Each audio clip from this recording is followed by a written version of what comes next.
رمضان میں اگر صرف روزہ رکھیں اور باقی نمازیں نہ پڑھیں تو روزے کا ثواب ملے گا.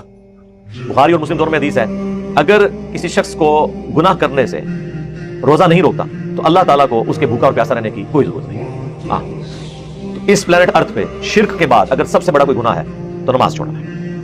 تو آپ نے بھوکا پیاسا رہ کے کیا کرنا ہے؟ اس روزے نے آپ کو کیا ثواب پہنچانا ہے؟ کیونکہ بندے کے کفر اور ایمان کے درمیان فرق نماز ہے. صحیح مسلم 246. اور اس سے بھی بڑھ کر قرآن میں ہے وَأَقِیمُوا الصَّلَاةَ وَلَا تَكُونُوا مِنَ الْمُشْرِکِینَ، نماز کو قائم رکھنا اور مشرکین میں سے نہ ہو جانا. ٹھیک ہے جی. ترمذی میں حدیث ہے ہمارا اور منافقین کا عہد نماز کی بنیاد پہ ہے، جس نے نماز چھوڑی اس نے کفر کیا. اور ترمذی میں عبداللہ ابن شقیق تابعی کا قول ہے کہ صحابہ کرام صرف تارک الصلاۃ کی تکفیر کرتے تھے. اور صحیح مسلم میں حدیث ہے ابن مسعود کہتے ہیں جماعت سے نماز پڑھنا یہ تمہارے نبی کی سنت خدا ہے، اگر اسے چھوڑو گے تو گمراہ ہو جاؤ گے. نبی علیہ السلام کے زمانے میں اگر کوئی شخص بیمار بھی ہوتا تو 2 بندوں کے سہارے آ سکتا تو مسجد میں نماز پڑھتا، کہیں اسے منافقین میں شمار نہ کر لیا جائے. صحابہ کرام کے نزدیک تو نماز چھوڑنے والا کیا مسجد میں نہ آگے پڑھنے والا بھی منافق شمار ہوتا تھا، کافر سے بھی اگلی ڈگری. آپ نماز چھوڑ کر بھی پاکستان کے گارڈ میں مسلمان ہیں. اللہ